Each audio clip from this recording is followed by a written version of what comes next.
Testing one. Oh, I'm so sorry, Chief Moore. I apologize. I would like to request a motion to remove agenda item special guest Senator Benson because she could not make it tonight. Can somebody put the motion on the floor? I make a motion that we remove the special guest from our agenda for Senator Benson. Can I get it? All in favor? Aye. Aye. Oscar? Aye. Councilmember Wood Dawson?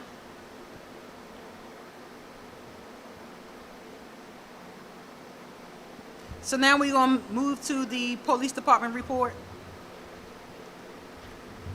Good evening, everybody. Vice Mayor, Council, citizens, and guests. I'm going to start off my report with a calls for service for the month of July. We are totaling 48 calls for service starting from June 18th to July 17th, 2024. 18 tickets issued for failing to stop at stop signs. 28 calls in the town handled by the Fairmount Heights Police Department, 15 by County Police, 5 from the Prince George's County Sheriff's Office. 3 people arrested for the month, and 17 vehicle impounds for the month of July, as of July 17th.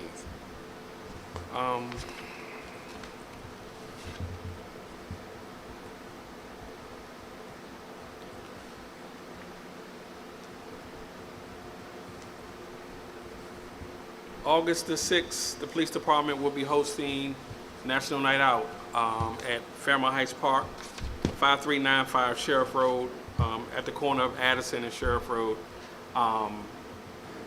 I've been in communication with Vice Mayor Barnhart and Council Member Oscar, along with the mayor, along with Council Member St. John as well, in helping to organize this event. We are pulling everything together. We have gotten the permits approved from Maryland Park and Planning to have the event at Fairmount Heights Park. But I did get a call today from Captain Ford in reference to us cooking. So we have to get a permit because we're going to be cooking food on our own grill. It's a possibility they may waive it because it's the town park, but tomorrow morning I'm going to go to the health department to get the form so we can fill it out. I believe if it's a fee, it's going to be a $75 fee from what I'm understanding, but it's a chance that they may waive the fee, so I'll have more information on that tomorrow. We are looking to have moon bounces, popcorn machines, snowballs, face painting, and other outdoor activities. Hopefully it's not too hot at 5 p.m. The event is going to be from 5 p.m. to 8 p.m. Hopefully it's not too hot. The sun's going down and it's cooling off some. We have contracted a DJ who's going to play for the entire event. And we have invited numerous elected officials to this event, including Ms. Jolene Ivey, Ms. Also Brooks, Senator Benson, Delegate Jazz Lewis, Delegate Tiffany Alston, and a couple of more. Chief Aziz and his staff has been invited. Sheriff John Carr and his staff have given the thumbs up that they will be here as well. And the fire chief, Tiffany Green, says she's coming back in town. She's going to try to make it personally, but if not, she'll have fire department staff here as well. I also had a meeting at the park yesterday because this event is going to be hosted live by WHUR 96.3 on the, what's it called? The show it's from 7 to 8, the Daily Drum. This is going to be broadcast live on the Daily Drum from 96.3. We had a great meeting, myself, Officer Coghill, and the members of 96.3. They're going to come out, set up a tent. They're going to have stuff there to give away as well. And they're going to sit down with some of the council members, some of the clergy who have been invited as well, and some members of the police department as well. I think it's going to be a great event. First Baptist Church of Fairmount Heights has been invited. New Abundant pastor has been invited, and I'm trying to make contact with 2 other churches here in the town to make sure everybody is invited to this event. I think it's going to be a fantastic event for the community. We had a good turnout last year, and I'm looking for a bigger one this year. And that's it for National Night Out. This Saturday, I sent the email out to the mayor and council in reference to, it's going to be a block party on a small portion of the town on Blossom Tree Drive. This is going to affect some residents. The majority of it is going to be on the Cedar Heights side, but it's going to come down to that roadway. So we have adjusted our schedule for Saturday, where we're going to come in Saturday. This event is starting from 3 to 10. We're not going to post up in that corridor the entire time because we still have a responsibility to the rest of the time, but we're going to pay very close attention to that area, and we will have a police vehicle in that vicinity as well, just to make sure that we have everything covered. And this event was approved by Prince George's County Police on July the 4th. And they went through all the proper permits. They went through all of the petitions that they had to get from the residents to say that, yes, this was a good event for them, this is what they want to do, and they were letting us know as a courtesy that this was going to happen, and let's talk about it. So we have been in communication with the county police about this, and everything is set for Saturday from 3 to 10. We don't think that the majority of the people are going to be out there early because it's going to be hot at 3 o'clock. So the majority of people who may attend the event may come out a little bit later. So I don't know exactly how it's going to affect that roadway until Friday when I meet with the county police. And on the other side, we have, in old news in reference to the police department, the limited information I'm going to give you in reference to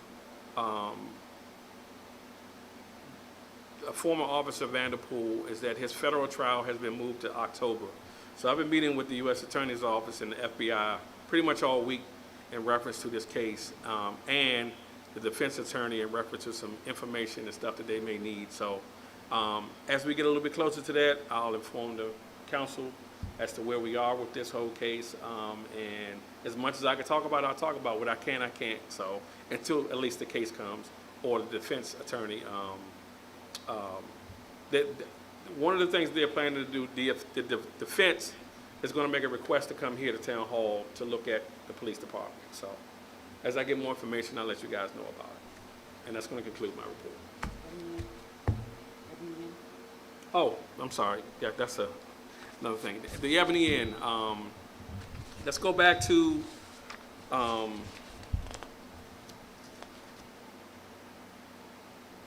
it was a contact shooting at the Ebony Inn the Sunday before last at 3 a.m. It was an incident that happened inside of the club. The individuals were removed from the Ebony Inn, and from what I understand, the Ebony Inn has an understanding with the church that's across the street from the Ebony Inn, where they allow their patrons to pay to park on that church parking lot.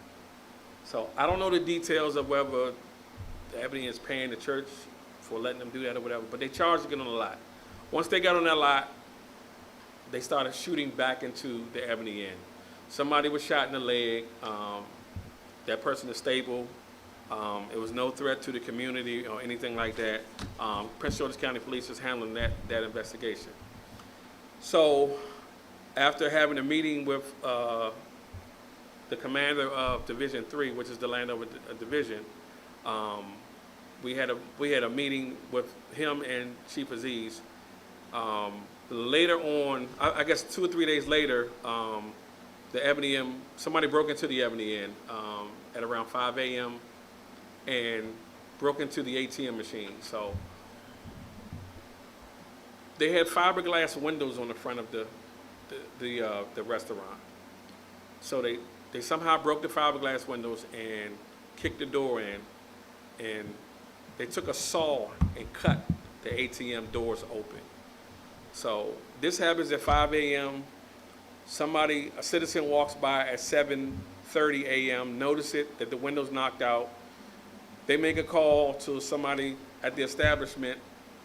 Those people from the establishment come to the Ebony Inn and realize that somebody broke in here and stole the ATM. The police are not called until 10 a.m. for whatever reason.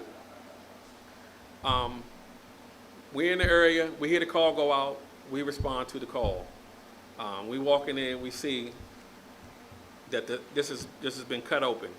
So I'm not sure if you guys are up to date with all of the ATM thefts that have been going on, not just in the county, in Washington, D.C., all around the state. So we immediately called for a station detective to come in and help us with this, because it may be linked to the individuals who've been hitting all the ATMs. So they come in and they do the work. But in the process of that, DPI, the fire department, and 2 detectives from Prince George's County Police who are assigned to Homeland Security are at the Ebony Inn doing a inspection on the facility. Myself, Mr. Pinckney, and Officer Cockill are on scene doing our part to what we need to do. We meet with those individuals to find out what's going on. This whole thing we were there for probably about 3 or 4 hours with this matter. An orange sticker was placed on the front of the Ebony Inn saying that they are not to occupy that facility until everything has been cleared up, they get a new security license and a new security plan.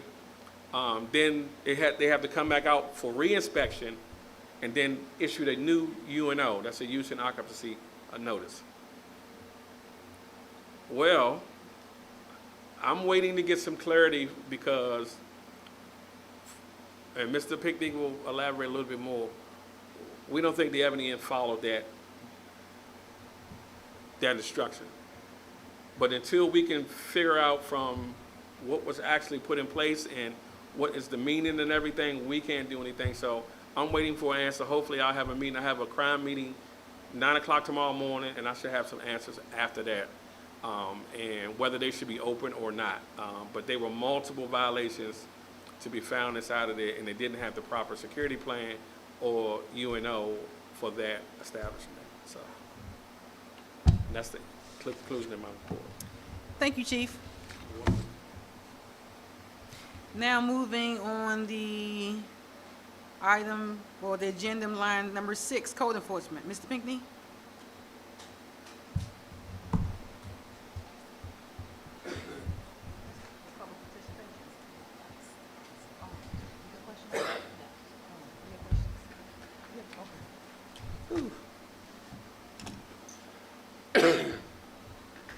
Come on, Mr. Pinckney, you got it. Oh, man, it's rough here. Come on. Good evening to the Vice Mayor, the members of the council, to the citizens and the staff. This is my report for July the 17th, 2024. During this period, we have issued 4 civil citations totaling $3,500. We've issued 5 building permits totaling $931.67. We've reissued 6 business licenses totaling $2,925. We haven't issued any rental licenses.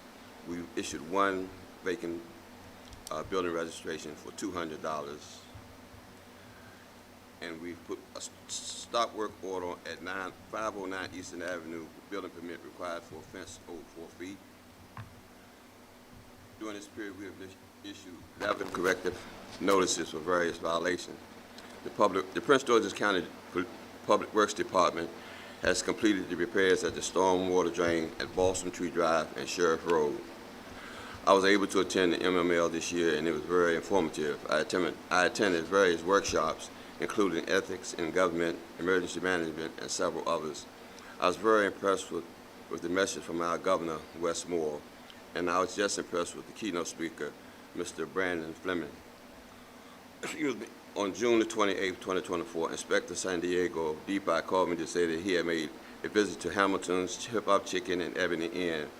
I emailed Inspector San Diego and I put that in closed report, that email in my report.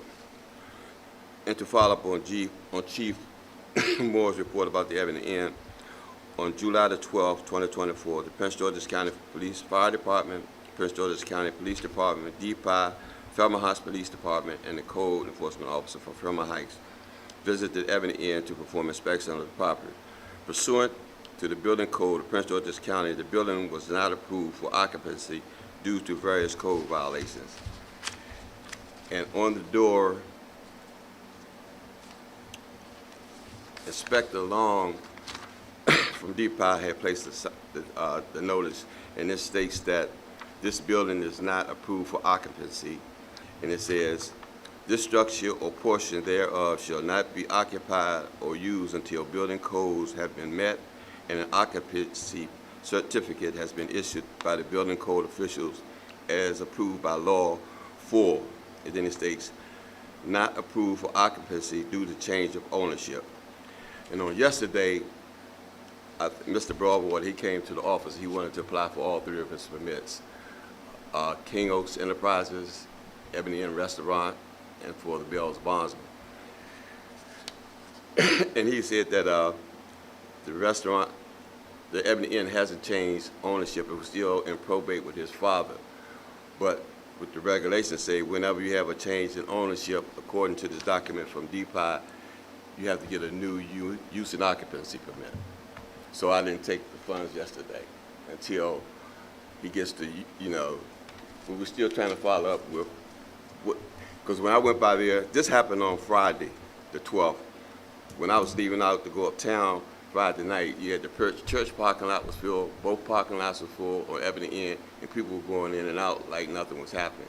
So I text Chief Moore the next day, and they checked Inspector San Diego, and he was saying that they were giving them a pass for some reason or other.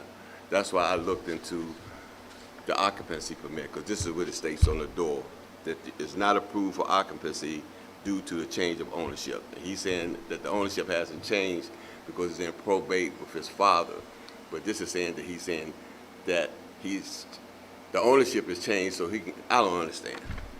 So it's kind of confusing. So we're still working on that.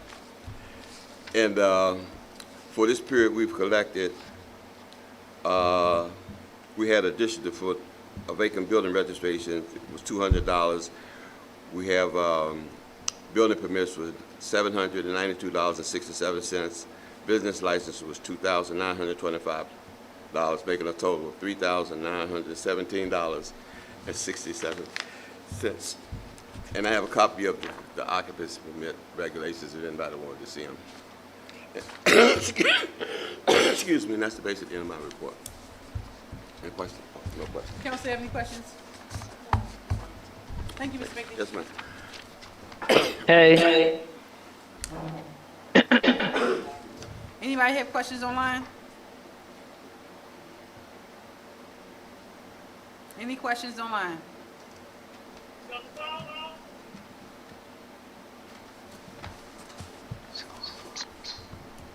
Okay, so we're gonna move into our next line of item agenda, Town's Manager Report. Mr. Rumi?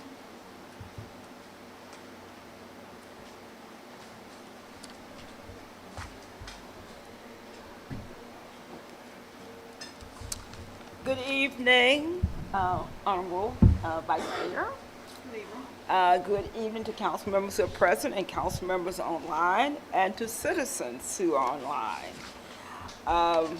This is my report for the period ending July 9th. I too attended the MML conference on June 24th to 26th. I was so happy to see many old friends and met many new friends.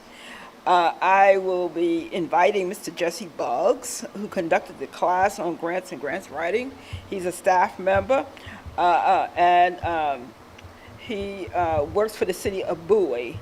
He and I taught Sunday school together in Silver Spring many years ago.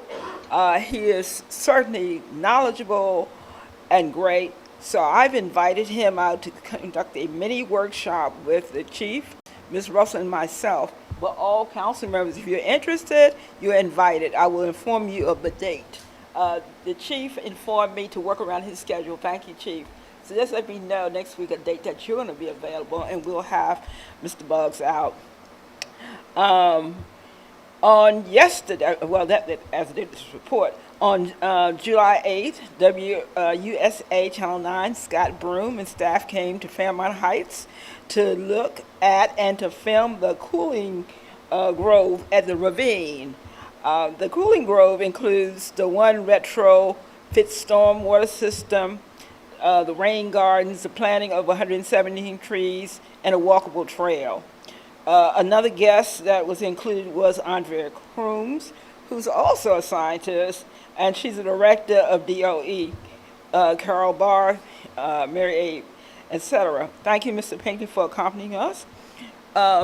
Scott Broom was so impressed, and I have in this report to say he'll be returning for a second interview.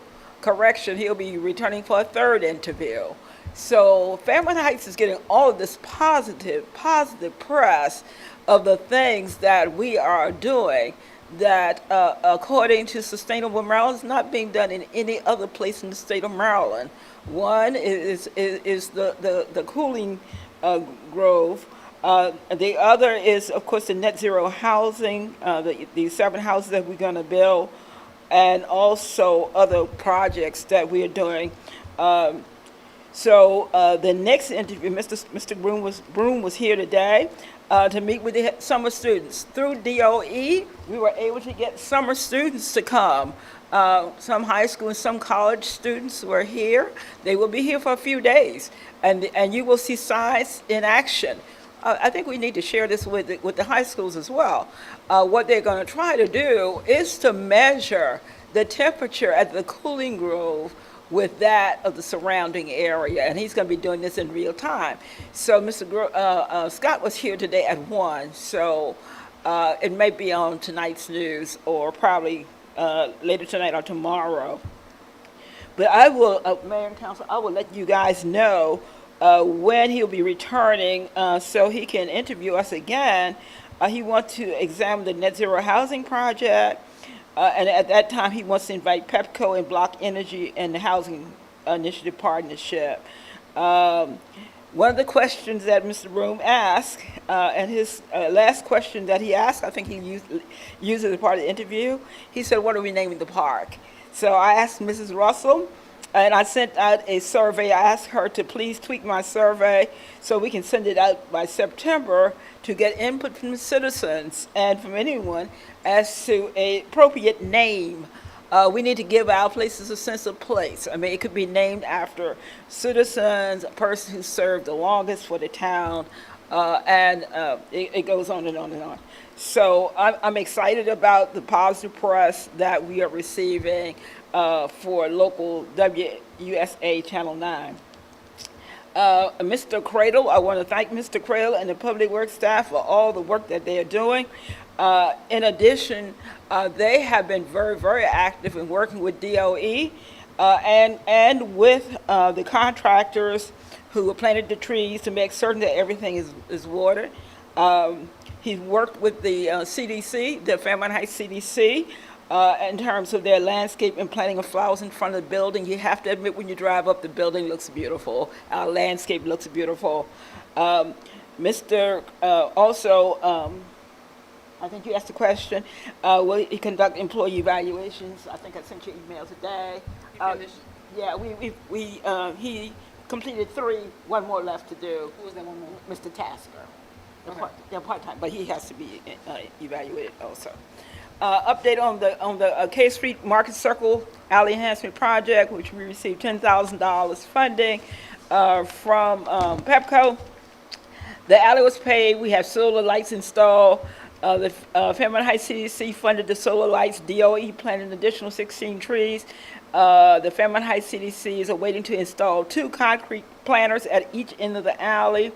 I have submitted the narrative and documents to the Southwell Corporation to install 2 metal photo plaques and 1 historic sign that will be on Addison Road, and that sign will be similar to the 19 that's already installed for the historic trail, African American Historic Trail in the town of Fairmount Heights.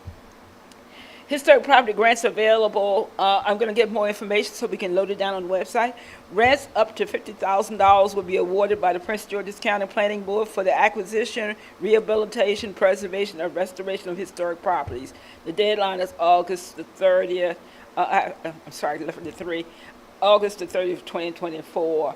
I would like to have a side conversation with the mayor and some of the council members as some of the property possibly we look at that we could use this money for acquisition, especially Mr. Pinckney, the daycare center and that area adjacent to Town Hall. Update on the net zero housing HIP project. As you know, Warren Builders, they're the builder. They have erected 6 homes.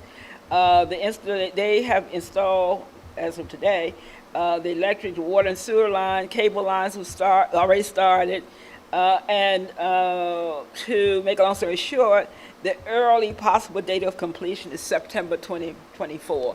For people who are online, and also we need to put on the website, if you are interested in applying and buying one of these fabulous about 2,000 square foot homes, front porch and back porch, and it will be landscaped. You please need to call the Housing District Partnership, and I will get that information, that number to you. People will maintain, okay, I already talked about they maintain the vacant lot until they build the other house. Report from DOE, already talked about the number of houses. I've talked about the students that were in town, so we can skip that. I already thanked the Fairmount Heights CDC for the beautiful landscaping. Action required, okay, I think we already asked if we could use part of the 4.4 acres to plant a community garden and to erect 2 greenhouses. So during the period that you guys are in recess, we will be moving those projects, Ms. Walker will be getting the sessions, the costs and everything available. And I think that is basically. Thank you, Mr. Rumi. Any questions? I did have a question. I was trying to see if I could find it here. So, Mr. Romy, I know initially they had the applications going out, back in, I'm trying to see if I can find it now. Sorry, I want to say back in April. Do they give us an update to let us know once they do have homeowners for the home, so we know if we can tell people there's 6 available or only 3 available? Or? No, that information should be available now, because I think what they are preparing people to get ready. Okay. So like if you have a credit problem or issue, or if you have an outstanding debt that you need to pay off or pay down, that can take place now. That's so remind me, or I will get you the necessary information so people can apply. Okay. I certainly would like to have people living in Fairmount Heights, grandchildren, young people. This is an opportunity to have a gorgeous home. Yeah, and it's first come, first served. So if there's multiple people for the same house, but somebody has all their stuff in order, that will be the first come, first served. Right, first come, first served, yeah. In addition to that, of course, they have some other houses, but we're trying to get people in Fairmount Heights. Right.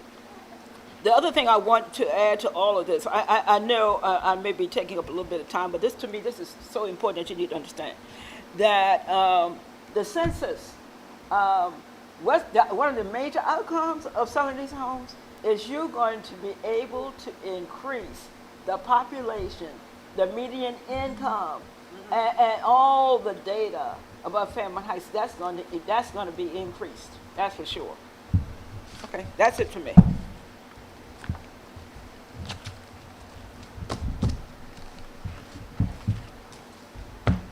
I'm sorry, it was a spider. Thank you, Ms. Rumi. You're welcome. All right. Okay.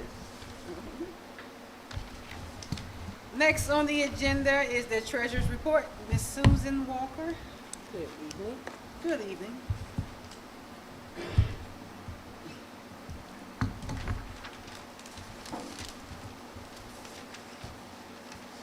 Good evening, Vice Mayor, Council, citizens, staff.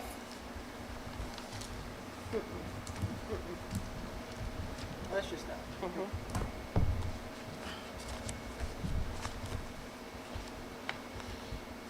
Sorry. Alrighty, so I'll be reporting tonight for the end of the fiscal year. I will make note that These are preliminary numbers. I am still closing the fiscal year. Our year ended June 30th. So I am literally going through all the transactions to ensure that everything has been reported and that if we have any adjustments made, that we make those adjustments. Mayor and Council, I will remind you that I am going to schedule a meeting. I know you'll be in recess in August, but we do have a lot of contracts, a lot of projects that we need to review in order to be able to move forward. I will not attempt to go through all of that tonight, as I did give you a brief introduction or information at the work session. So tonight, what I will review, I believe Ms. Russell has the report, and so everyone who's online, you should be able to see it. I'm just going to kind of go through the numbers a little quickly, but I'll have more detail in the next month or two. So our total revenue budget for 2024 was $1,129,789. We have received $1,032,173. Our total expense budget for fiscal year 24 was $1,087,769. We have spent $899,618. As of today, as of end of June, we had a net income of $130,455. I definitely think that net income is too high. There are other expenses that I need to make sure we have posted everything, because I do not believe we have a net income that high. Throughout the entire year, we did maintain a net income every month, and we've been able to do this for the past several years. However, for the end of fiscal year, that is quite high. We did receive a large payment, a large income tax payment in June, late June, which is definitely having some impact on our income, but not that much. Also, I just will point out that we do have three loans. We have 3 vehicles. At the bottom of the report, you will see the balance due on each of those loans. So we have our dump truck. The balance is $9,274. We will have that paid off early next year. In February, that will be paid off. We have a loan for our trash truck that's paid off next year as well. The balance of that is $35,413. So those 2 vehicles will be paid off next year. We are doing a very good job of taking care of our vehicles. Our public work supervisor has been excellent at making sure that the maintenance is being maintained on all of our vehicles. We do now have a vehicle service through Prince William County through fleet maintenance. That's making a difference. It's definitely helping to keep our costs down. The unfortunate thing is that those 2 vehicles are outside of warranty. So any repairs we do now are on us. But again, our public works supervisor is doing a great job keeping our vehicles up. And we also have a loan on our pickup truck that we recently got for Public Works, and that's $65,322 remaining on that, and that will be paid off in 2028. So that's the information, just a summary of where we are. Again, I will give you more details and go through the entire fiscal year, go through the budget at a later date. Please let me know your availability. I'll work around your schedule. I know you all definitely need a break. I understand that. But there are some things that we do need to go over so that we can be prepared as we go into the fall. I know that there was a question at the work session once I left. There was a question about the contract for the parliamentarian, the person who came in and did the training. The cost for that was under $1,000. If you look in the charter requires us to get quotes and bids for anything above $1,000. We had previously gotten quotes for the parliamentarian. And so when Mayor Stewart brought it up this time and we got this quote, I compared it to the last quote to see was it close. Because if it had been too far off, and if it had been above $1,000, we would have had to put it out to bid. As with the last, this one was under $1,000. And so we didn't have to get multiple quotes. But even when we don't have to get quotes, even we're not required to get quotes, I will always get a comparison, that I can have something to work with just to make sure. And so that person was around the same price, and so I told her you should feel comfortable moving forward because the price is not any higher than what we had gotten, and that was several years before that. So that's the reason that we didn't have a formal bid process for the parliamentarian. And that's all I wanted to share tonight. Thank you so much. Thank you, Miss Susan. I greatly appreciate it. You're welcome. Can I have my paper back, please? Thank you. Yes, ma'am. Oh, so you want me to introduce the next guest? Is he next? The solar? You want to? Or you want me to? You can. That's fine. Okay. She passed that along very quick. Oh, no, you I can't. will. No, it's fine. I will since I met with him. You sure? Yes. Paul said, I'm fine. You tell his name. you sure? Yes. So, Mayor and Council and citizens, tonight I invited Mr. Michael Volcane. He came and met with me. You can come on up. He came and met with me about a month and a half ago. I had received a phone call about an opportunity for Fairmount Heights to take advantage of solar energy panels on the top of our building and to be able to reduce our carbon footprint and to be able to reduce our overhead. And so after I met with him, and he was sharing with me the benefit for the town, the people in the residents right here in the immediate area would definitely benefit. And so I said, well, they need to know about it. And then I said, well, where else within the town? And so as he was talking, I said, you know what, this is more than what I can go back and share. So what I could do is ask you to come in, share with Mayor and Council. Now, I will say Mayor and Council have not had a formal presentation. They have not heard everything. But I did share with him that I thought it would be helpful if citizens heard.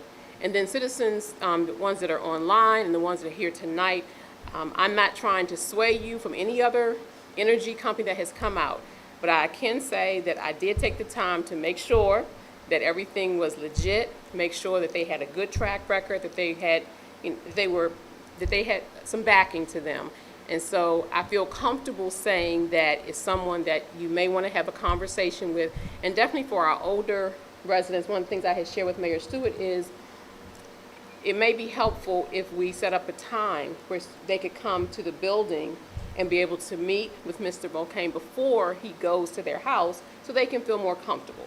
So again, not stepping in the way of any kind of decisions you may make or encouraging you to make any decision, but just want to be able to share the information with the mayor and council, but then open it up to citizens, because I don't want you to say that only the mayor and council, only the town took advantage of the opportunity. So with that being said, I'll step aside and let you do your presentation. Thank you so much. Nice to meet you. Nice to meet you as well. I'm so happy she said your name because I would have messed that last name up. Oh, Michael Volcane. Volcane. Yes. I ain't gonna tell you what I thought it was. It's a. Well, go ahead, do your Okay. presentation. Yeah. Thank you so much, Susan. So, so the biggest challenge that we have, like this area, a lot of people are not aware that there's something called a cross-jurisdictional feeder zone. So as you know, I know the project that you discussed with the Warren Builds, and it's so interesting because usually when I canvass these neighborhoods and we go and, spread that awareness, we pass by Warren Builds, and I've been calling them and calling them and calling them. But what's interesting is after doing a lot of research, I realized that what their goal is to build a microgrid. So these homes obviously will come with solar panels, at least those new homes. So I think, I've set up a few people here in Fairmount Heights, and I think the benefit of this is, so here's why, it makes sense here, right? And here's, I guess Block Energy has like an initiative or like a goal to get solar panels, here. The energy in Fairmount Heights is coming from DC.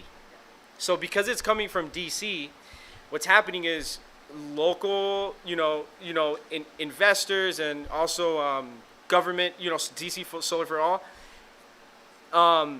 what they're doing is they're helping homeowners go solar by fronting the costs and eliminating that burden, taking that burden off of them. And on the back end, they're making an incentive called the SREC. It's a Solar Renewable Energy Certificate. So what this means is, what's happening is, in DC has the highest SREC in the nation. The best market, hands down, for solar. Maryland, like you go to Bowie, Upper Marlboro, these areas, like the SREC is really low. because there's just too many homes and there's not really, like the fine there is not too high. So all the SREC is, Pepco is being fined by the, by the DC government for not producing enough clean energy. But the benefit of this area here, and the reason why it makes sense here is, and why a lot of people can actually like take advantage of it, is because the electricity is coming from DC. So they get all those incentives. So our goal, our mission is to obviously, like, we want to help the businesses. There's a map, you can kind of see like where each, home falls under. But in this area specifically, you go to homes, you see people are behind on their utility bills. They have, I've seen bills where people have that notice to disconnect. And it's like, we can offer them that solution. We can give them the free solar panels. But the biggest challenge that we have is the trust factor. You knock on someone's door, we do it, we're compliant. We have a solicitor's license, HIS license. But people, it really pains, it really does pain me when I knock on a door and I need to explain to the homeowner what the benefit and what it can do for them to not pay a utility bill for 20 years and how much money it can save them, and they close the door. And I think the biggest thing is, I think people are pretty used to like people coming and trying to approach them to sell them things, so they're not really receptive to hearing, and when people hear the word free, they kind of get, they're like, free, nothing in this world is free. But then when you explain it to them, they kind of understand it and it makes sense, right? So I think the biggest benefit of, obviously being able to help the police department, help these homeowners, especially these immediate homeowners. If you look around, a lot of people have solar, is they get the panels for free. They don't pay anything. It's a 20-year agreement. They put the panels on the roof. There's no payment, not for the solar panels at all. There's no payment. It's a zero cost PPA. And let's say they're spending $200 a month. You add that up over 240 months, 20 years, that's a lot of money. That can pay for, someone's college tuition. That can really help people. So we obviously are excited to be able to bring this to the community, outside of obviously whatever, Block Energy has going on. But that's why we're able to offer. So, the church, the police department, homeowners that are listening, we're a 5-star rated solar developer, and we've done a lot of churches, a lot of work in DC, and this being a really special area, we'd like to obviously extend it to the homeowners. And last thing I would say is, it really comes with no risk. And the biggest thing I've seen is a lot of people have like roof damage, a lot of damage to their roof and stuff like that. What we're able to do is we're able to give them the solar panels. And let's say after the inspection, we determine like, hey, this house is not, or this building is not fit for a solar system because there's, obviously the roof is not, like, it's not structurally sound. Then we're able to offer them a brand new roof. And the crazy thing is, the roof replaces the utility, we're giving them the panels. Let's say your bill's $250, $300 a month. But then for your roof, you pay $35 to $45 a month. You get a brand new roof, but you don't have to pay your utility bill. It helps people. They don't have to take out a loan. There's no loan attached.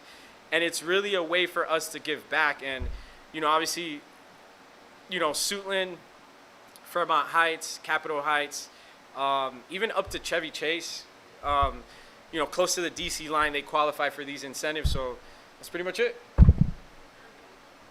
Yeah. Anybody have any questions? Was the homeowner, Hold on, Oscar, I'm gonna get to you. Oh, you want me to go first? Go ahead, Councilmember Oscar. yeah, I was asking, who gets the solar SRECs after you install it for free? Oh, they're online. Oh, sorry about that. Can you repeat that?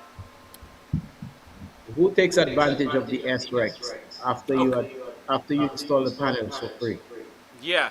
So we are a solar developer and we're tied into the investors. So it's really the investors that are taking, the SRECs. Now, we do have an option for homeowners that, see the value in purchasing the system, which there is still a lot of value.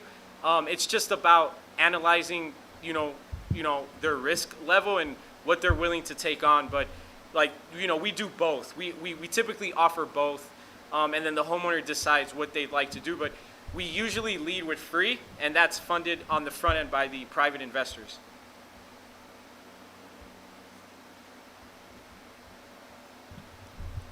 Any other questions, Councilmember Oscar? Thank you, sir. Thank you very much. No problem. Councilmember St. John? Okay, My first question is in regards to the turnaround time. How long does it typically take to be able to install it on the side of the home, or how much panels, and what determines that? Yeah, so I guess this is important since we're speaking to people that have the power to make a change. The biggest issue that we're seeing in PG County is the permitting. So the permitting, you have to get electrical permits, building permits. That can take anywhere from, like 60 to 120 days. So, when we offer this to homeowners, we usually like to tell them, hey, let's get set up in the winter, so by the time summer comes, you can reap the benefits. The other benefit, the other benefit is there's something called net metering.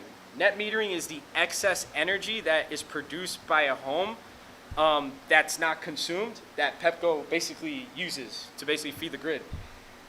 These homeowners, not only are they not paying for their solar panel, but they are getting paid by Pepco through net metering.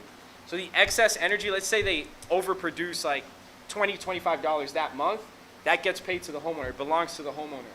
So not only are they not putting money out, which is considered a form of income, but they're also getting paid for the excess energy. So so it usually takes, just to go back to your question, usually about 90 to 120 days, 60 to 120 days, depending on the scope of work. But it's really just the permitting that takes time. PG County permitting, yeah. okay. What is the process for homeowners to start this? Is there anything that they need, and how do they reach out to you? Yeah, all they need to do is we need to see the utility bill to see how many kilowatt hours they're consuming throughout the year, to give them like a savings number, just for them, and to see if they even qualify. Once we get that, we send them an agreement. They sign the agreement, they go over it, and then we come out and we conduct a site survey.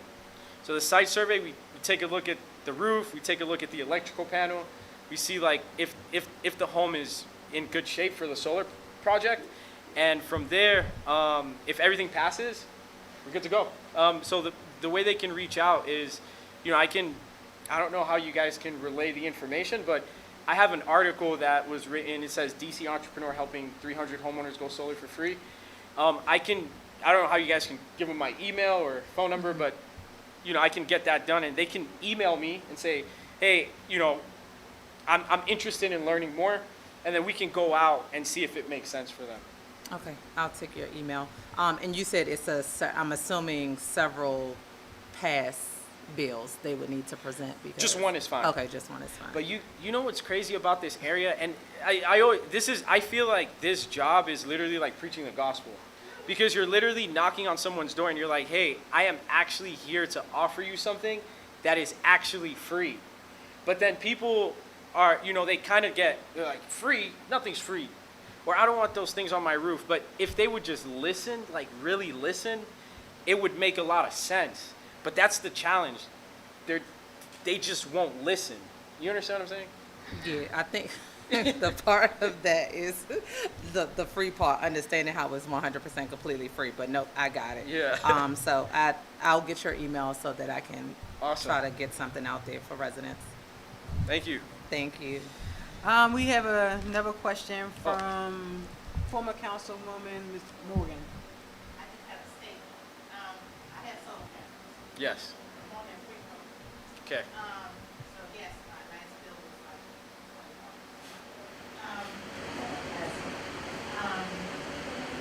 the biggest thing, I didn't have a problem with the permitting I had to put to.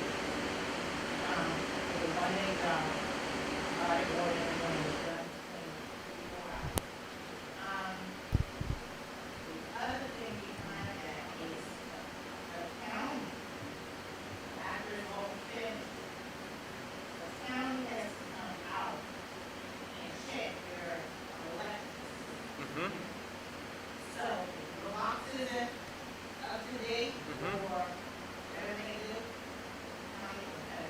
Yep. Yep. Yep.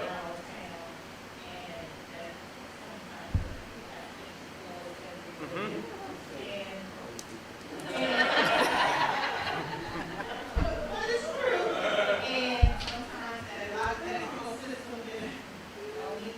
Yep, yep. Yeah. Nice. Yep.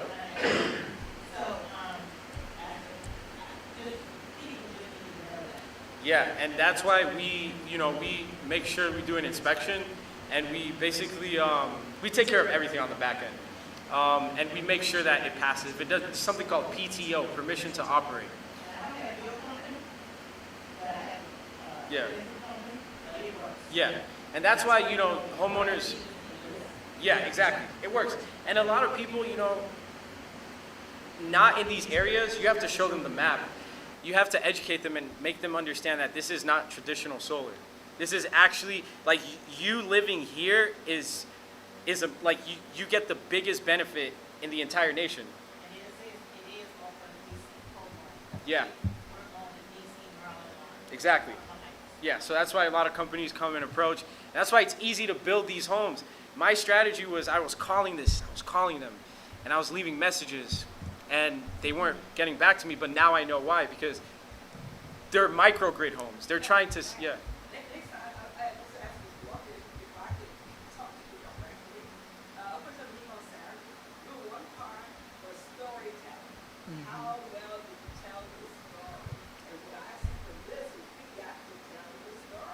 Exactly. I have a question. Oh, yes. I'm sorry. Does it come with a warranty? If so, what's the length of the warranty? Yeah, so it comes with the warranty, but you know what's really amazing about that warranty? The homeowner doesn't even need to worry about it. Okay, and my next question is, technology change with time. Mm-hmm. You're talking about now putting solar panels on top of homeowners' roofs and things of that nature.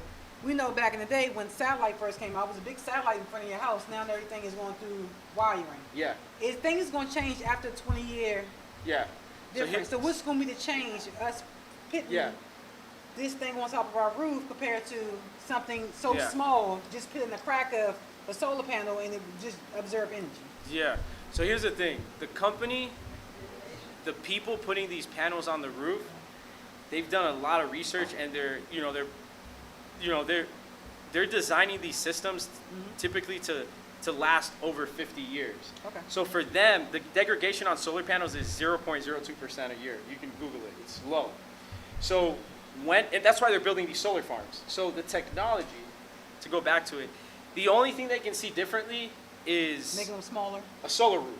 Mm-hmm. But our panels now, very slim panels. They're new high-performance panels. Mm-hmm. They're super flush. You wouldn't even be able to tell that you have panels really unless they're very flush, the new panels. And they're betting on the performance of these panels to make solar roof. Solar, yeah. And that's going to be totally different from what people have now. And then after 25 years, solar roofs come out, and then y'all going to have something so small and portable to put on top of your roof, and it's going to change the whole dynamic of everything, right? Yeah, but guess what? That's why the agreement is 20 years. And then they say after 20 years, you can decide if you want to keep it or not. Okay. But within those 20 years, you're saving $30,000, $40,000, $50,000, $60,000. You're going to put your kids through college. Okay, we have one more question. Yeah. Two more. Two more. We're going to go with former Mayor Waiters. Okay.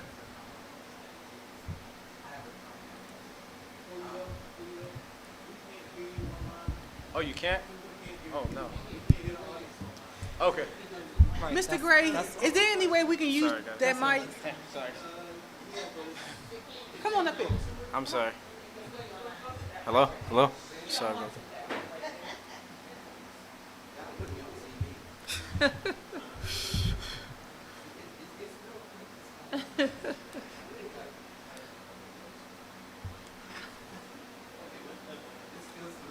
I don't know. Hopefully, prayingly, real soon we have wireless mics. We can just pick up and go.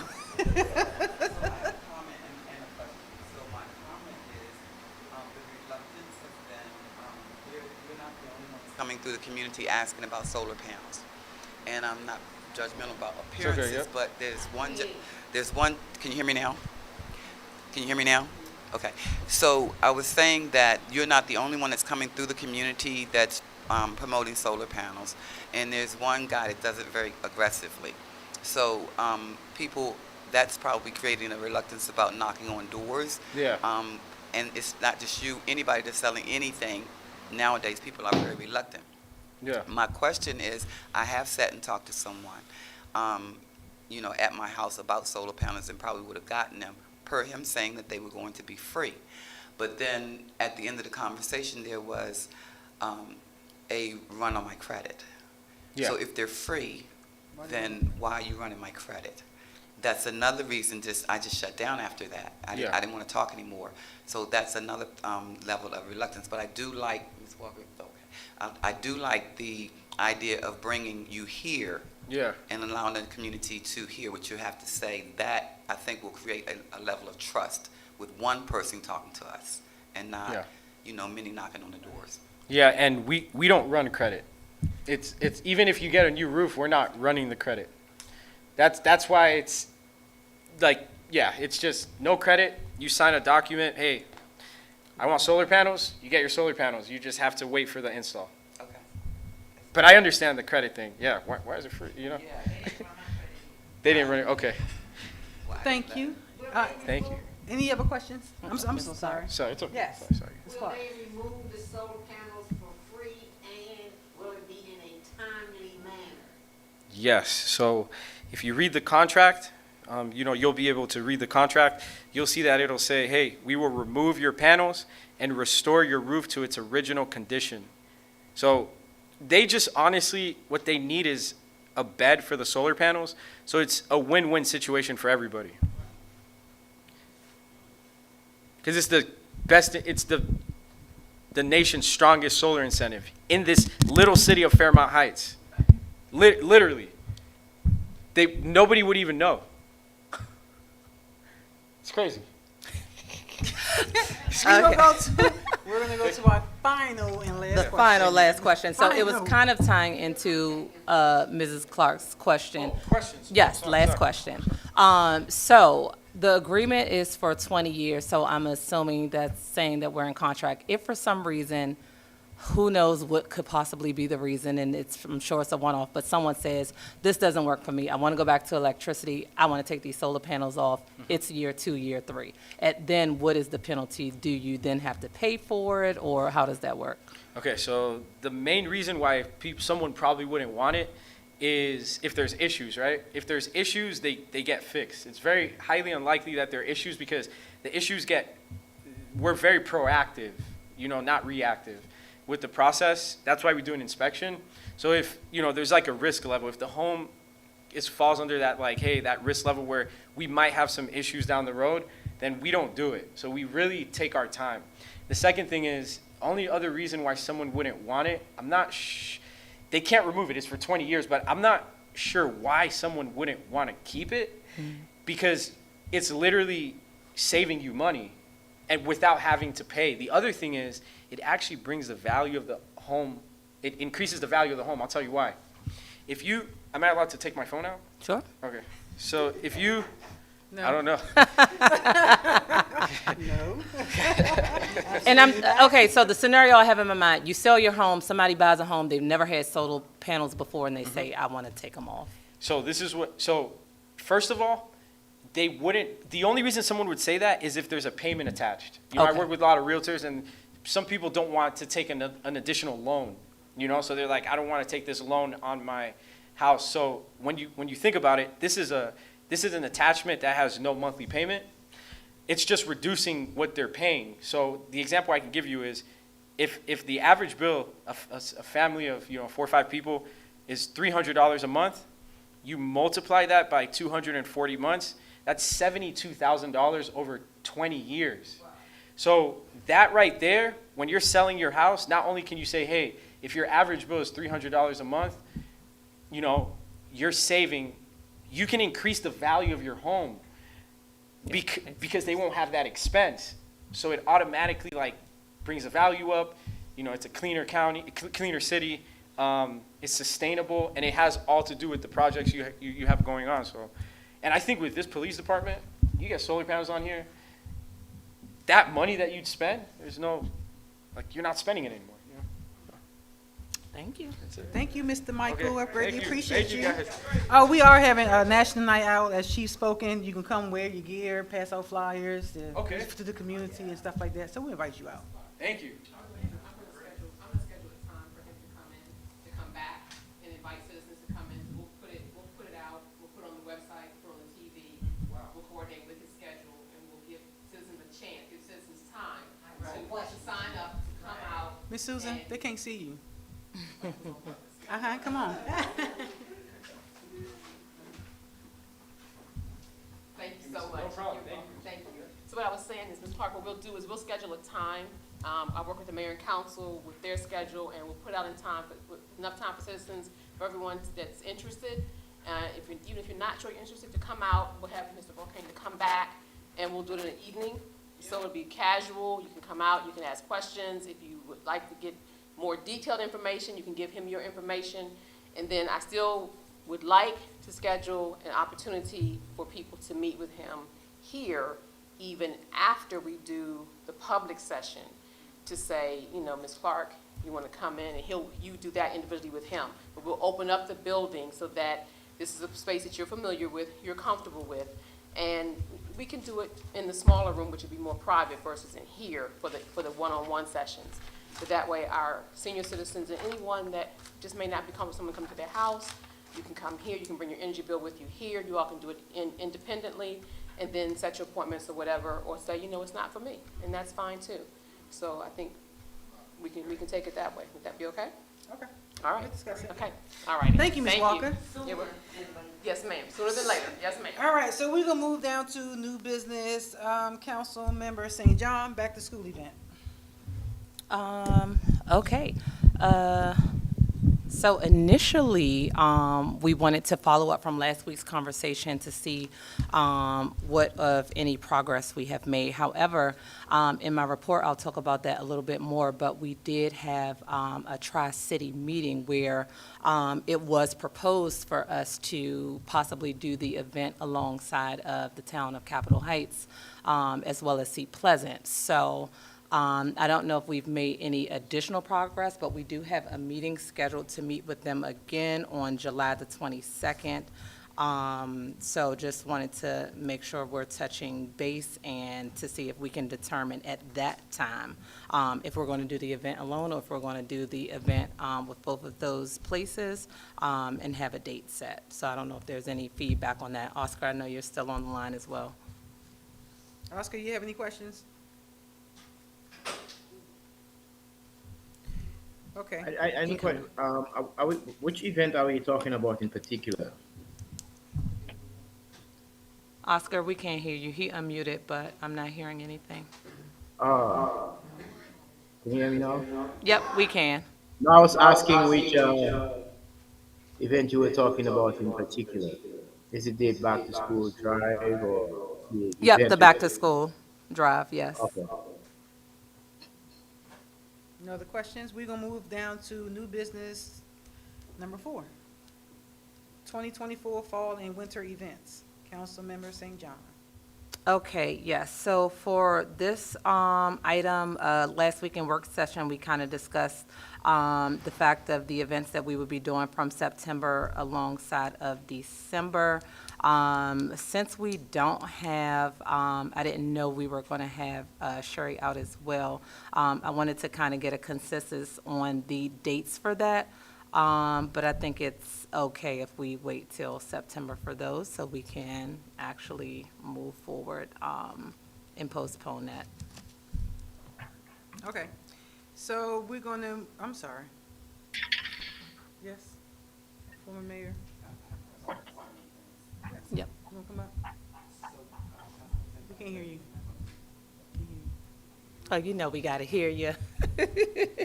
Please come up to the mic. Thank you so much. No, come on.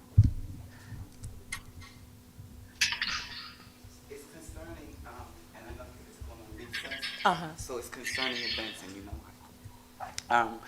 So I wanted to know if I know it's for further discussion, but are you waiting for the council, mayor and council to meet to schedule events within the body? With that, as part two to the question is because, I have a couple of things that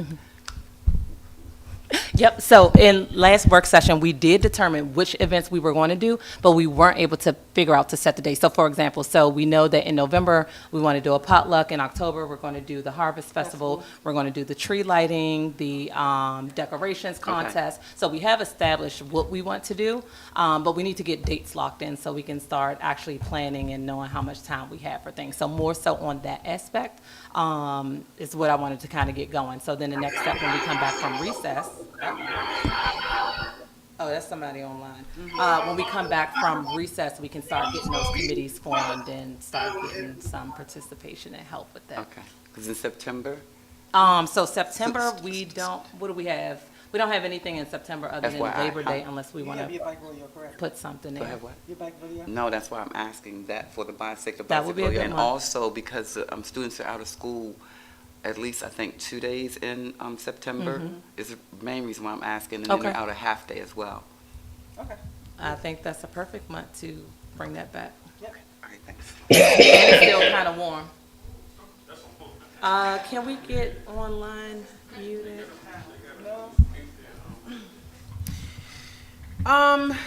Moving down to the agenda, mayor's report. Mayor is out at the moment, so I'm stepping in for her.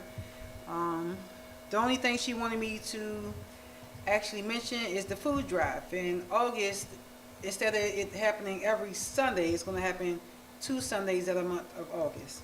I'm gonna move down to the agenda, council members report. I will go with Council Member St. John. You can go ahead and have your report. Okay, and officially good evening, everyone. I am going to piggyback off of that first by saying, so initially, for those of you guys that don't know, we were currently letting the town of Capitol Heights rent the facility while they were, I'm sorry, not rent, let me use the right words. They were using the facility while they were under construction and renovation.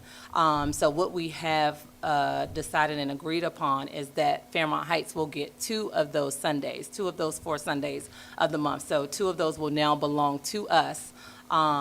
That we can do in whatever shape or form we like to do. And we do hope that they will continue to volunteer, but we will possibly look to get our own volunteers.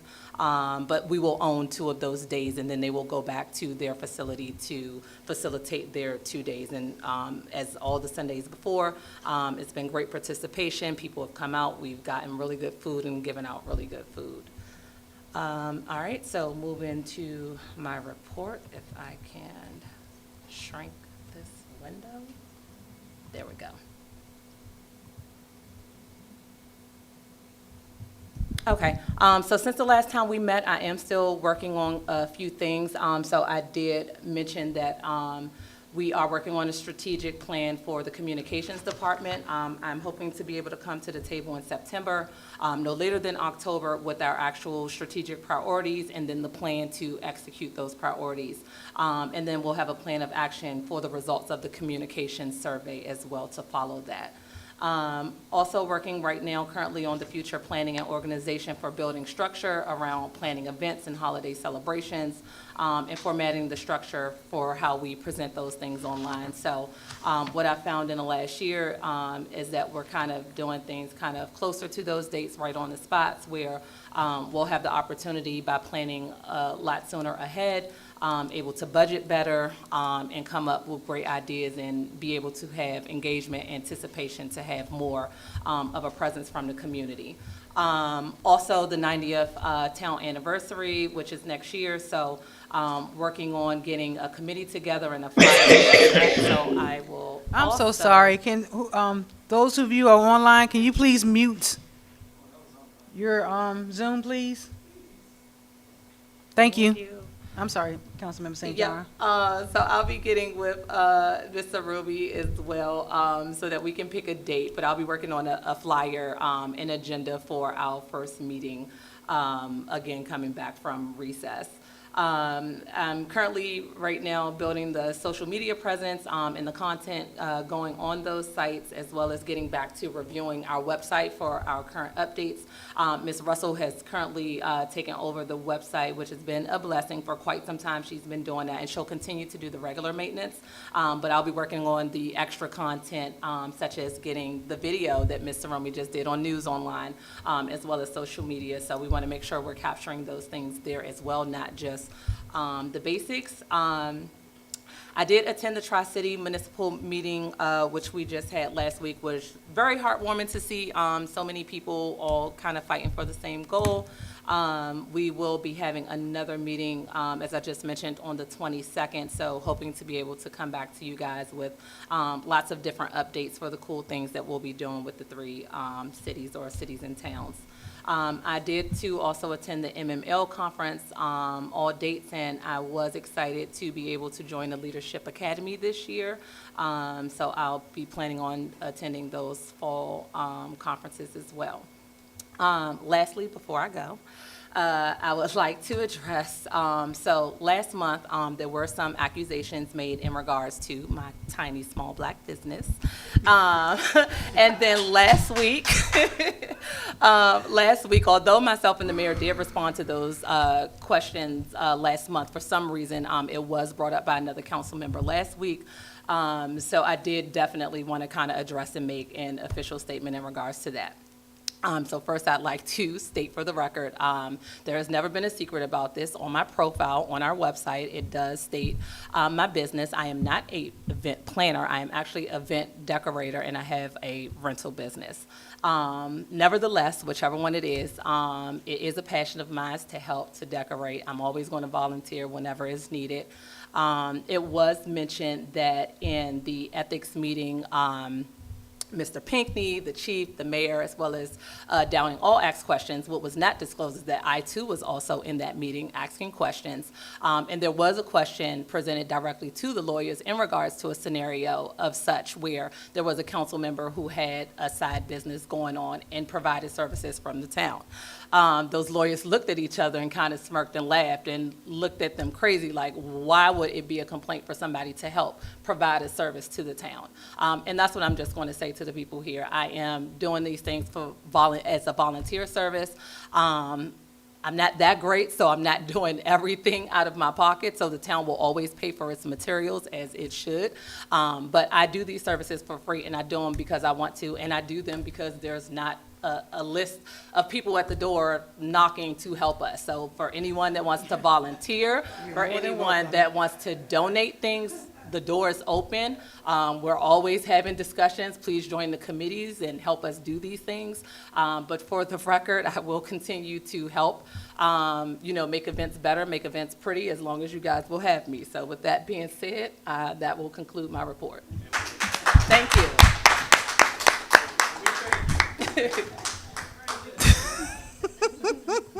All right, I'm tired now. I'm trying to hold it all in.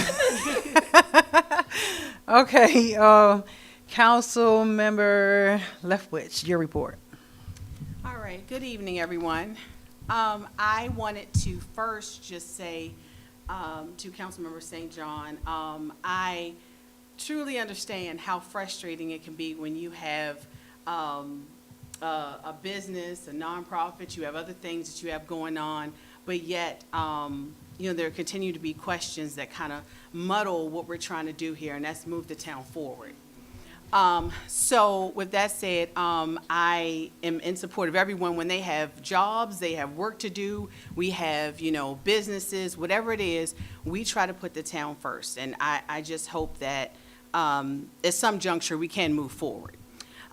So with that said, I just wanted to just provide an update about the, I mentioned in my last report last month that I wanted to check into the CDBG program year 49R, the reprogramming.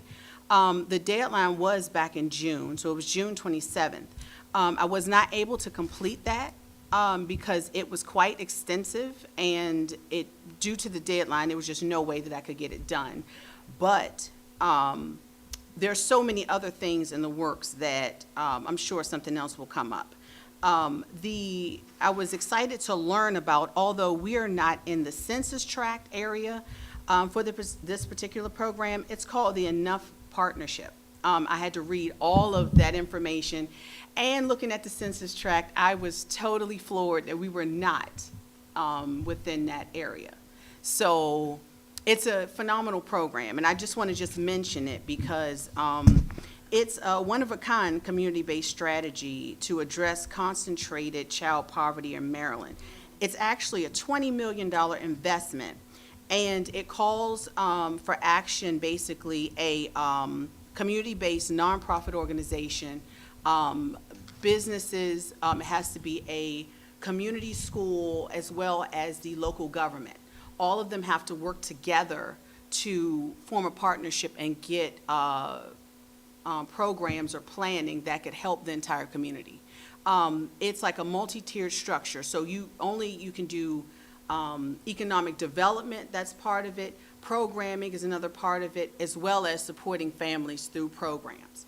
So it would be a phenomenal thing for us. So I'm really sad that we're not a part of it. And I want to just make sure, I still want to call the office tomorrow because the letter of intent is due tomorrow.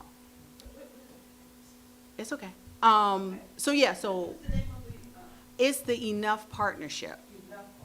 Yeah, it's through the Governor's Office for Children. When I got the email, I was totally excited and had to read so much into it, but it's a great program.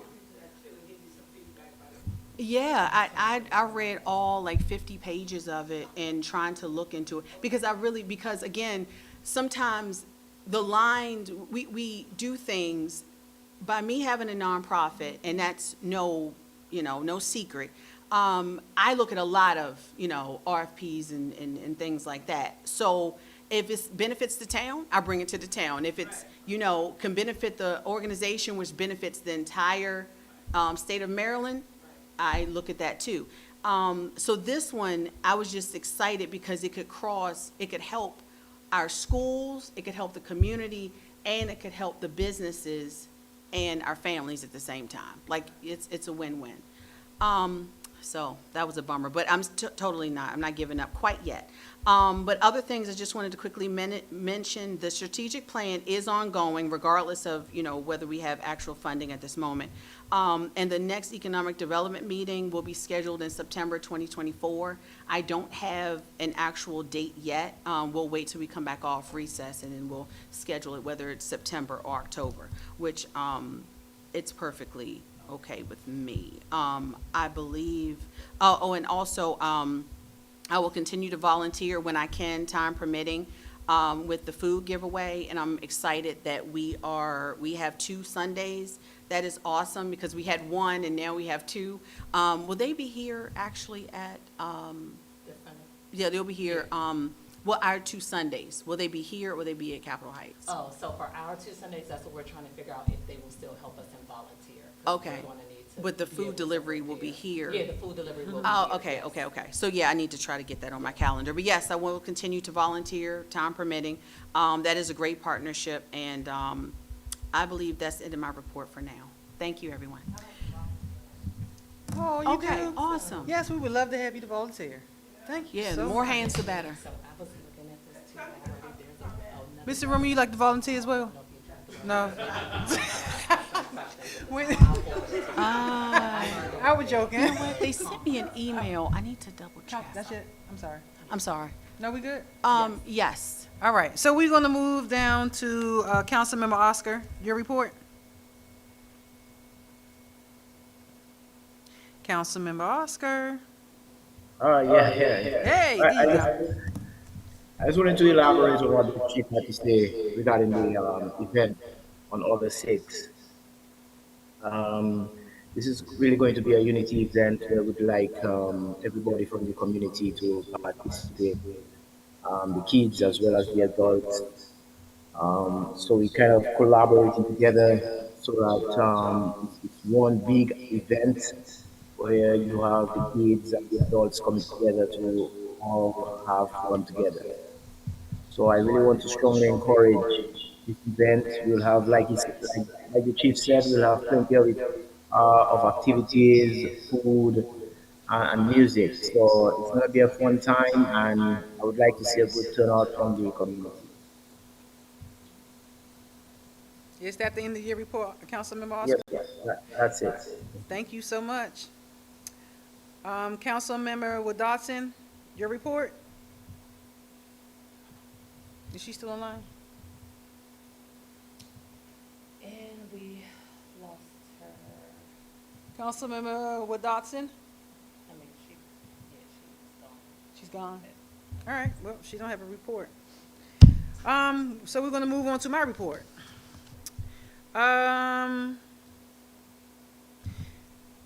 I've seen online, Mr. Rumi, you and I are gonna have to probably talk tomorrow. The county has moved their trash pickup for 5 o'clock in the morning. I seen that. There is a heat wave, actually, it's too hot, really hot. Can we push our time, because they're already coming in at 6. Can we push it to 5:30 maybe, and have the residents push their trash out the night before, or how does that work? Yeah, we'll come tomorrow. Mr. Pinkney and I did discuss that Uh-huh. days ago, as a Uh-huh. matter of fact, because of the heat wave. So what are you suggesting? That we, Oh, can you come up? Come on, you can't be shy from the camera. If I may quickly interject, aren't they supposed to have the trash out the night before? The night before, but some residents actually try to run out and put their Can we trash. just remind them it's the night before, so that if it's The- Yeah. way back years ago. Okay. I remember that. I don't think it's that the trash is being picked up. She's asking about the workers reporting to pick up the trash. Trash. in the Right, but morning. what I was just saying was that if it's out the night before, then if they come in early to kind of, accommodate the heat, But then. maybe we can make those adjustments once we decide, okay, in terms of. Because we don't want to because miss wait, nobody. Right, Right, exactly. right. Yeah, yes, we do have a for real heat wave, okay? And so what Mr. Pinkney and I had talked about was being able to adjust the schedule for the workers accordingly. It's the workers who are going to be affected. The workers who are going to have a heat stroke. So, yes. So what do you recommend? And I'm ready to move forward with that tomorrow. We'll talk about it tomorrow, because Okay, it's all just right. still up in there. I just seen it, I believe 2 days ago, that the county actually Yes. scheduled their time at 5 a.m. Right. because of the heat wave. Right, right. And we know that it's so hot outside, your grass not even growing. If you It's- ain't it's watering it, it dry. ain't growing. Right. If it ain't raining, it ain't growing. Oh, Mr. Pinkney said that brought up another issue. In terms of the number of people who are applying, I think For we the had grass 5 cutting for grass cutting. Right. So I think according to your guidelines, it was supposed to be 5, and now we have 6. But we said, well, the grass not even growing. So, perhaps we can be flexible there too. Okay. Yeah. Okay. I would like to thank the community, all of you, because I check in with Mr. Cradle every now and then.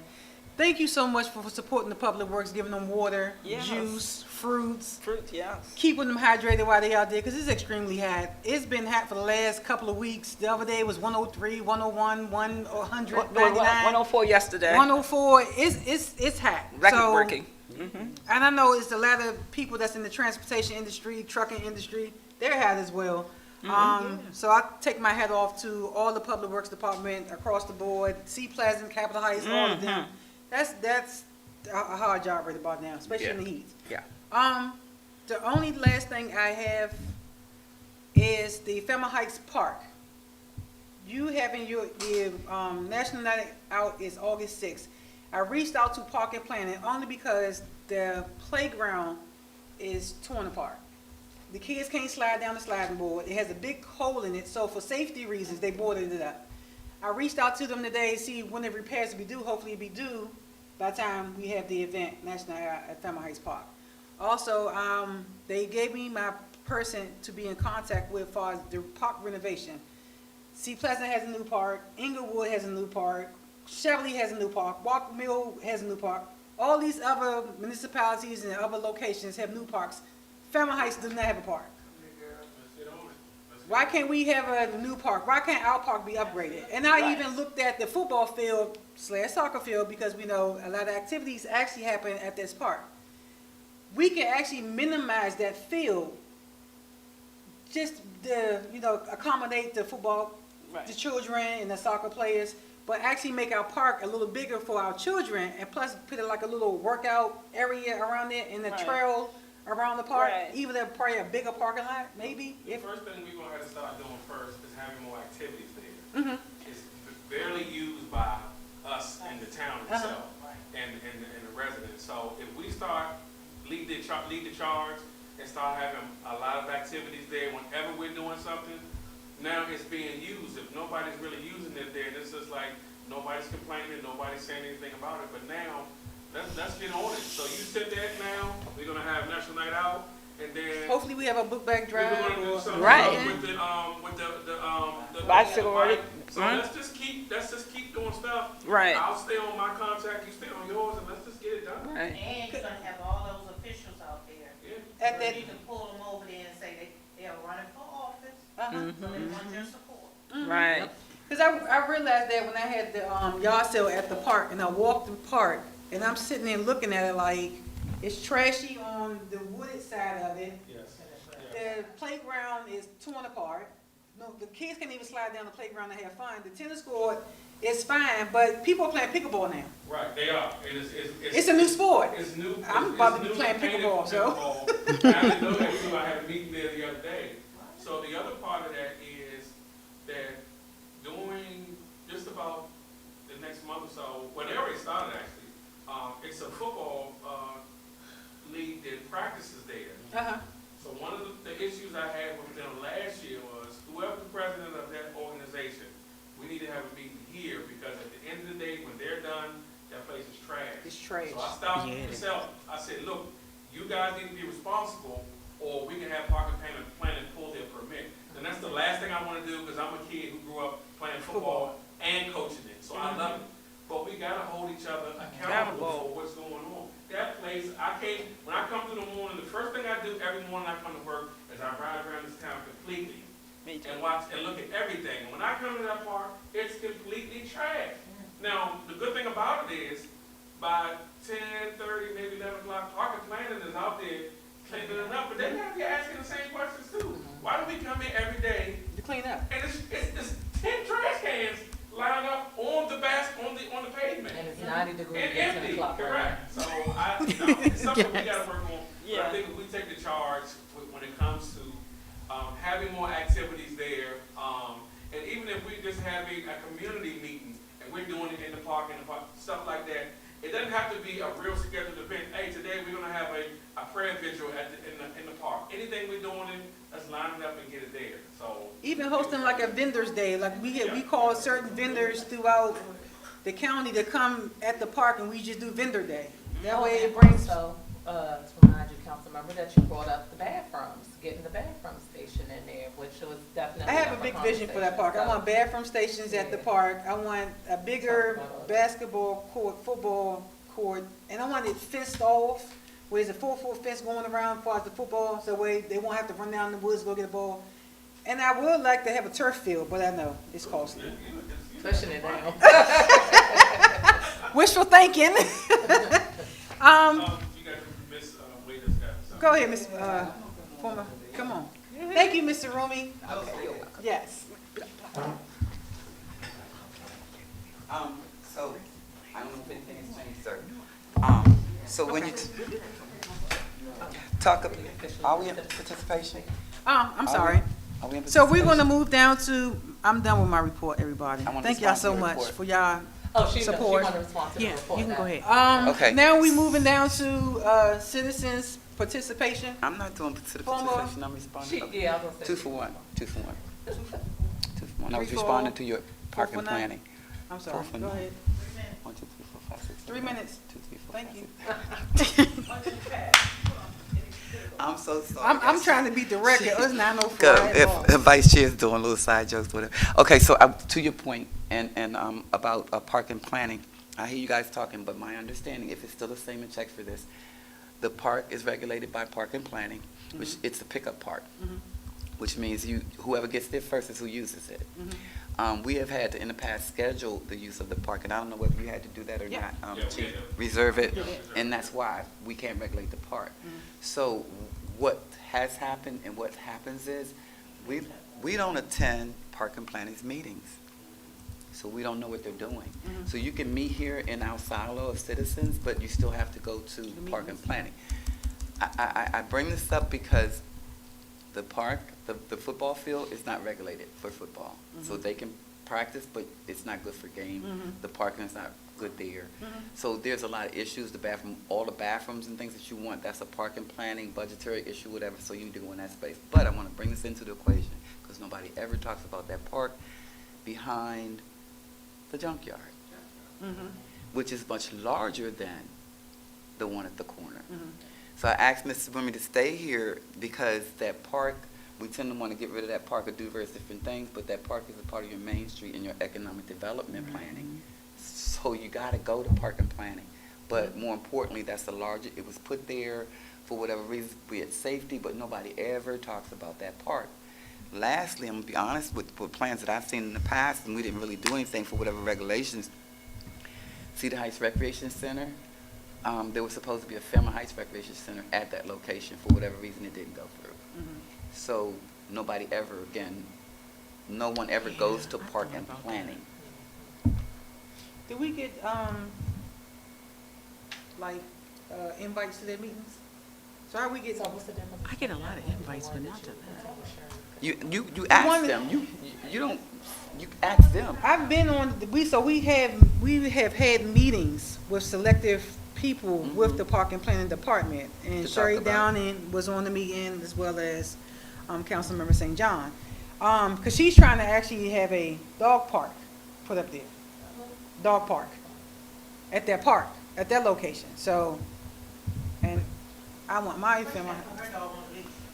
Yeah, so I think the difference We're is, not- we're, yeah, so we- we're meeting with representatives, and you're saying we should attend whatever meetings. monthly Meeting that national Yeah, for budgetary events reasons, that to they see have. what their Okay. planning is, you know, because We we need to could be find inclusive, it and so we then can at the go. same time, you're demanding, you're listening, but you're demanding, you're not doing anything in our community, and you own Gotcha. 2 large parcels of land Okay, here. I can work on that. Okay, thank you. I got you. Would you like to be a part of it as well? Y'all not going.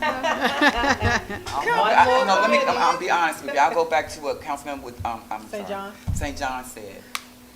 You know my heart. You know if you need me, you know I have no problem helping. It's not about pay. It's not about incentives or everything. We just get together and do what we have to do for the community. So yes. Exactly. That's why we're here, for the community. Yeah. Thank you. Ms. Clark, come on up. You have 3 minutes, Ms. Clark. I'm glad that you have the guy here from Solar to save the town some money, and the landscaping looks nice outside, but what I wanted to know is, does the town have a sub-meter? A sub-meter is through WSSC. I have one at my house, but I don't water my lawn. It's too hot. They will come, you get a licensed plumber to come in and cut the pipe for the outside. You can get it at your homes as well, and that's for people that have irrigation, swimming pools. That way you only pay for the water usage, not the water and sewer. Even though it'll be listed on your bill twice, but one is for your regular home, water and sewer, but for the sub-meter is water only. You're not paying for the sewer twice. So, if the town may need to invest in one, you get a licensed plumber to come in and cut the pipe, do what he has to do. He will know what to do. Then WSSC will come in and inspect it and put the second meter up. And that will save you a ton of money on your water bill. Thank you, Ms. Clark. Give me a high five. All right, now. Thank Those you. of you that listen, you can get it on your home as well. And save you some money. I want to make a comment. I'm so glad this is so timely, and reminder. Come on.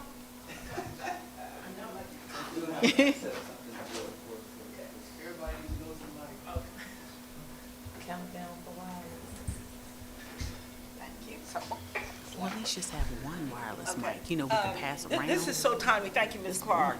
And this is in line with us sitting at the table with all of these departments. Tomorrow, from 10 to 12:30, I will be participating at WSSC for the community for the Albeit policies and procedures. Okay. I will be there. Can you ask about the sub-meter? Don't worry, I will. I'm sure that will come up in any other policy and procedure or any acts or anything that they do, WSSC, that affect our town. But see, not only do we have to be at the table with you have to, I'm hearing this, but you have to be at the table with Park and Planning, not for those little side meetings, for their board meetings. Go to these board meetings, because that's where you're gonna make a difference. Okay. Yeah, because I love this idea about the park, and I was just telling her, nothing's off the table. They should maintain those parks at a higher standard regardless of how it's used. That's it. We just seem like they're the last people, right. as far as the community-wise, get the. Right, but I think going forward, you know. We ain't going. Yeah, Exactly. yeah. Everybody else is going to their Right, meetings and we're right. not participating. I think going forward, you know, it's sort of it's gonna raise the bar for the council members in terms of the kinds of meetings and the table that you need to be sitting at. Because I think we got people who are very intelligent, very knowledgeable, who can articulate what it is and what policies. Like you said, that park behind, we don't hear nothing about that park behind the junkyard. Is that Fairmount Heights North? That's what they call it? I don't know what they call it. The one on the corner is north. That's north? Yeah. So that park is called, yep. Yeah, what is that called? Yeah, yeah. This is north. Right. something. I'll ask Ms. Russell to help me to notify you guys of all the board meetings for Okay. all these various departments. Okay. So we all can have a representative. The Okay. mayor asked me to go to this WSSC meeting. Okay. Okay. And I'm actually to go to the Park and Planning meeting as well. Oh, fine. Listen, I love that kind of thing. I really think we need to be at the table. Yes. Yes, Thank you so much, Mr. Rooney. You're welcome. And if you put it on the website and let the residents. No, they can participate as well. Right. Thank you. Any other citizens participation online? I would like to make a comment. Yes, do you mind stating your name and with the street that you live on? Yes, Tina Colbert. I live on Culp Street. Uh-huh. So I had a question. It might be for the code enforcement.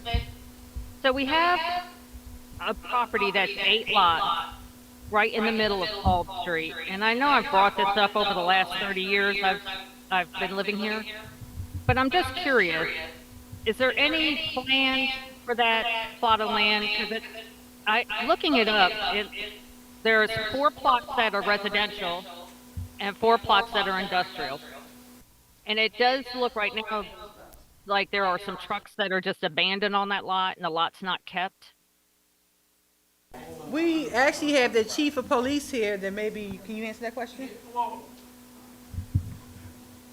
I don't have a lot of information about the property, but I just had this conversation with Mr. Pinckney trying to identify, to find out what's the status of it, because it has a couple of abandoned trucks and a trailer that's sitting on there with a black tarp around it. So today is Wednesday, so this was Monday where we had the conversation where we're trying to get a hold of that individual and find out what's the status with that property. So today, let's at least try to get me to Monday so we can find out who the owner is and then try to send some correspondence out to him. But as of right now, I do not have an answer what the status is, other than that he knew of. There was no violations or anything. It's just been like that. I mean, This is a junkyard? It's an eyesore. it is an For all eyesore. the homes. It's not It a would be junkyard. lovely if it could be developed into like 4 additional houses on the street. I agree. Yeah. It's a nice property. Okay. Thank you so much. We'll have Chief get back with everyone regarding that property. Any other questions that you may have? No, just I look forward to the economy development that you guys are working on. Oh, thank you so much. Any other questions? Yes. That's it. So Ms. Kiana at the library would like to provide us updates on the August events. Ms. Kiana, you have the floor. Good evening, everyone. It's so good to be here. Thank you for having me. Miss Kiana, your phone has a lot of static. I don't think it's her if we got it from Ms. Tina as well.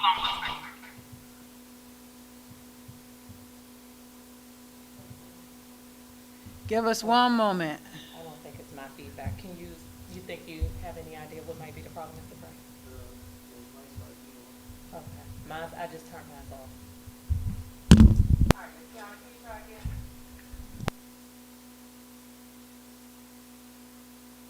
Ms. Kiana, can you try speaking again?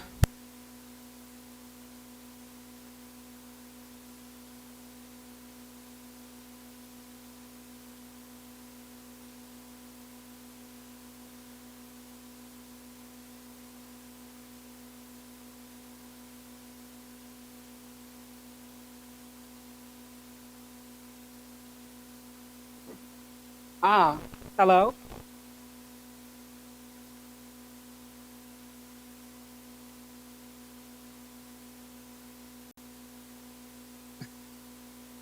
Can you hear me? No, we can't hear you. It's a lot of static. It's still static. Yep. Now, even now?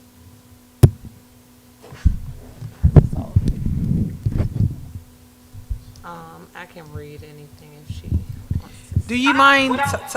typing it in the I'll chat? put it in the chat.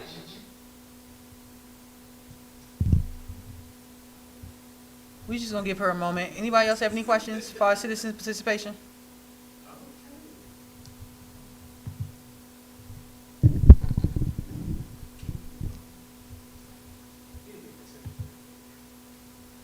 But I had to officially ask again if it's anybody else online.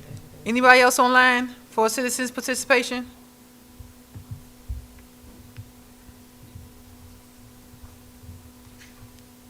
All right, I'm gonna give Kiana a few more moments to get her message in. Oh, she's gonna email it, yes.